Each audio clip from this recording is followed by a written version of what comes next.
Okay అండి. Thank you. బాగుంది. ఈ సంక్రాంతికి ఫస్ట్ టచ్ బాగుంది. ఓపెనింగ్ బాగుందా?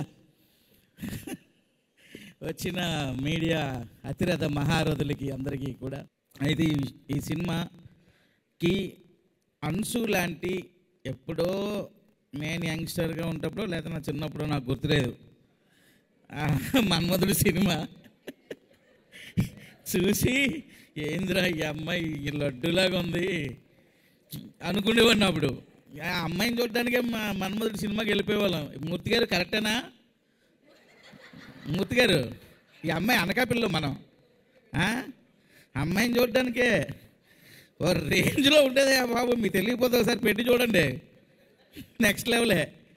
సో అలాంటి అమ్మాయి ఒక్కసారి ఈ సినిమాలో హీరోయిన్గా కళ్ళ ముందు రాబోసరికి అసలు ఏంది ఇది నిజమేనా అనిపించింది. ఇప్పటికీ అలాగే ఉందా? కొంచెం సన్నబడింది, నేనే కొంచెం తిని పెంచమ్మా, తెలుగుకి సరిపోదు, కొంచెం అన్నీ కొంచెం ఎక్కువ సైజుల్లో ఉండాలని చెప్పా. పర్లేదు, కొంచెం ఇంప్రూవ్ అయింది, నెక్స్ట్ టైంకి బాగా ఇంప్రూవ్ అవుద్ది. అలాంటి అమ్మాయి మళ్ళా మజాకాకి ఎంటర్ అవ్వడం నిజంగా చాలా హ్యాపీగా ఉంది. సినిమాలో కూడా మన్మధుడిలో ఏ రేంజ్లో అమ్మాయిని ఫీల్ అయ్యారో మజాకాలో కూడా అలాగే ఫీల్ అవుతారు. కాకపోతే అక్కడ నాగార్జున గారి పక్కన, ఇక్కడ రావు రమేష్ గారి పక్కన. సో ఎక్సలెంట్గా చేసింది. కాకపోతే పాపం అంతా లండన్ ఇంగ్లీష్. ఇప్పుడు వరకు ఇన్ని రోజులు షూట్ చేసాం కానీ గుడ్ మార్నింగ్ తప్ప ఏ మొక్క నాకు అర్థం అవలా ఏం చెప్తుందో. అంత అంటే ఇంగ్లీషు నాకే అంతంత మాత్రం వచ్చు. ఈ అమ్మాయి జెట్ స్పీడ్లో మాట్లాడుతుంటుంది. అది మామూలు రేంజ్ కాదు.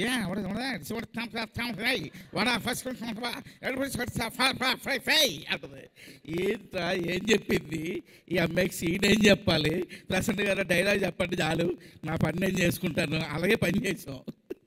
అంత సూపర్ ఇంగ్లీషు, కానీ ఎరక్కొట్టింది.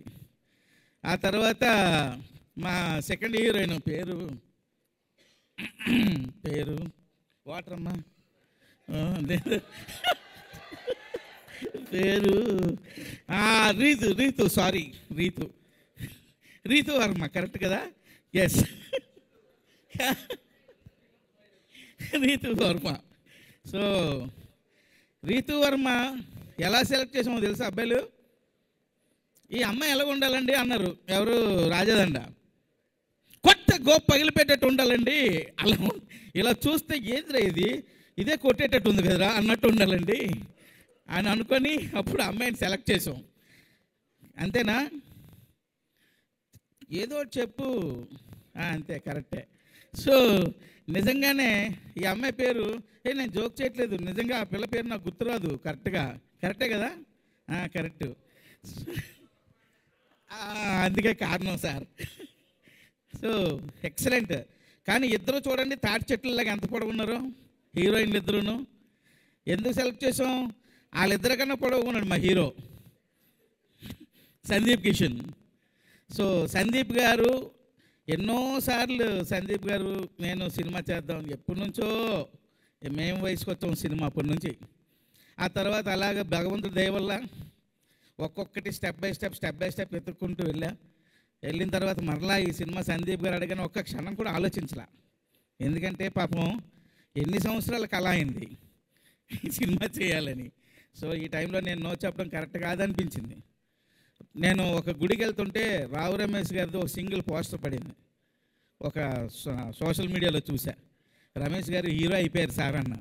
అప్పటికి ఇంకా ఈ సినిమా గురించి ఆయనకు తెలియదు, అంటే సినిమా గురించి తెలుసు, నేను చేస్తానని తెలీదు.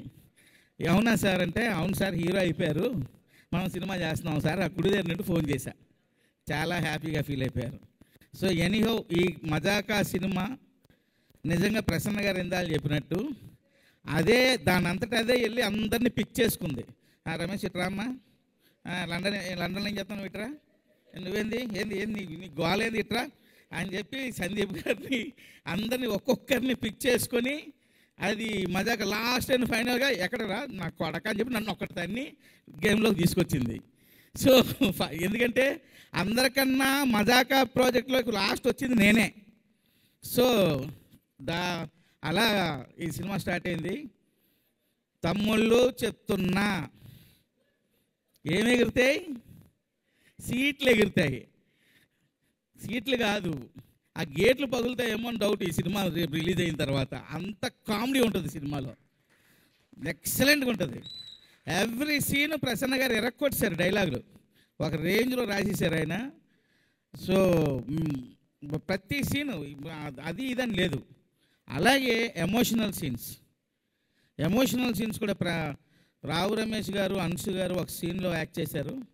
అలాగే రావు రమేష్ గారు, మా పేరు మర్చిపోయాను, ఏం పేరమ్మా, కొంచెం రీతు గారు అసలు ఎక్సలెంట్గా యాక్ట్ చేశారు. అలాగే మదర్ సెంటిమెంట్లో మా హీరో ఫైట్ ఉంటుంది, ఫైట్లో ఏడుపు వస్తుంది, అలా చేశాడు, ఎక్సలెంట్గా చేశాడు మా హీరో. సో కాబట్టి పర్ఫార్మెన్స్లో ఎవరికెవరు తగ్గలేదు మూర్తి గారు. నన్ను ఇన్వాల్వ్ చేయొద్దు త్రినాథరావు గారు. ఏంటి మూర్తి గారు, నన్ను ఇన్వాల్వ్ చేయొద్దు రావు గారు అంటున్నారు ఆయన. మూర్తి గారు ఎవరినైనా మర్చిపోవచ్చు కానీ మిమ్మల్ని మర్చిపోకూడదు, ఎందుకంటే మీరు నేను ఒకే ఊరోళ్ళం. కాబట్టి సినిమా ఫుల్ ఫ్యామిలీ ఎంటర్టైనర్. అలాగే మన నిజార్ నేను లోకల్ ఎంత అందంగా ఉంటుందో లడ్డూలాగా, ఈ సినిమా కూడా అదే విధంగా లడ్డూలాగా ఉంటుంది. బ్రహ్మాండమైన ఫోటోగ్రఫీ. ఇంకా భీష్మాచార్యుడు, మా పూజ్యుడు, మా ఆద్యుడు సాయి కృష్ణ ఆయన. సో వీటన్నిటికీ మించి ఈరోజు రాజాదండ, నాకు రాజాదండ అని ప్రసన్న గారు పరిచయం చేశారు. బట్టి విక్రమార్కుడు అంటారు కదా, అలాగా 2 నెలలు తిరిగాడండి మా ఇంటి దగ్గరికి. పాపం 2 నెలలు ఎదురుంటే కాఫీ షాప్కి రావడం, ఫోన్ చేయడం, సార్ ఒక్కసారి మాట్లాడాలి సార్, ఆయన ఓపిక నిజంగా చెప్పుకోవాలి. సో అంత ఓపికగా ఈ ప్రాజెక్ట్ ఎలాగైనా సరే త్రినాథరావుతో డైరెక్షన్ చేయించాలని ఆయన పట్టు వదలని విక్రమార్కులా తిరిగాడు. నిజంగా ఆయన కష్టానికి తగ్గ ప్రతిఫలం కంపల్సరీ మజాకా మీకు ఇస్తుంది సార్. మీ బ్యానర్లో మీరు ఏ విధంగా అయితే పెద్ద డైరెక్టర్తో సినిమా చేయాలని కలగన్నారో, అలాగే ఒక పెద్ద సినిమా మీ బ్యానర్లో ఇది మిగిలిపోద్దండి. డెఫినెట్గా మీరు ఒక పెద్ద ప్రొడ్యూసర్, దిల్ రాజు అంత ప్రొడ్యూసర్ అవ్వాలని మనస్ఫూర్తిగా కోరుకుంటున్నాను. అలాగే అనిల్ గారు లేరు. సో అనిల్ గారు కూడా ఈ సినిమా ఎప్పుడైతే త్రినాథ్ చేస్తాను అనగానే ఉదయాన్నే ప్రసన్న గారిని నన్ను వాళ్ళ ఇంటికి పిలిపించారు. చాలా సంతోషం, హ్యాపీగా ఫీల్ అయిపోయాడు ఆయన కూడా. ఇంకా మళ్ళీ అంటే చెప్పకపోతే మళ్ళీ ప్రాబ్లమ్స్ వస్తాయి, మీకు అర్థం కావట్లా. జీ స్టూడియోస్ కూడా ఉంది, మళ్ళీ జీ స్టూడియోస్ కూడా ప్రొడ్యూసర్స్. అలాగే లియోన్ జేమ్స్ మంచి పాటలు ఇచ్చాడు. ప్రీ రిలీజ్ ఈవెంట్లో గట్టిగా అరుద్దాం, అప్పుడు మాట్లాడదాం ఈ సినిమా గురించి. సో ప్రతి ఒక్కరు కూడా ఈ సినిమాకి మీ ఫ్యామిలీస్ అందరితో వెళ్తారు, 100% గ్యారంటీ. February 21 మేము ముందుకు వస్తుంది. ఎంజాయ్ చేయండి, అన్నీ పగలగొట్టేయండి. Thank you very much. Thank you అండి, thank you so much. And once again happy Sankranti. And ఆలస్యం చేయకుండా ఇప్పుడు హీరోని పిలిచేద్దాం మనం వేదిక మీదకి. సందీప్ కిషన్ గారు 30వ చిత్రంగా మన ముందుకు తీసుకొస్తున్నారు మజాకా.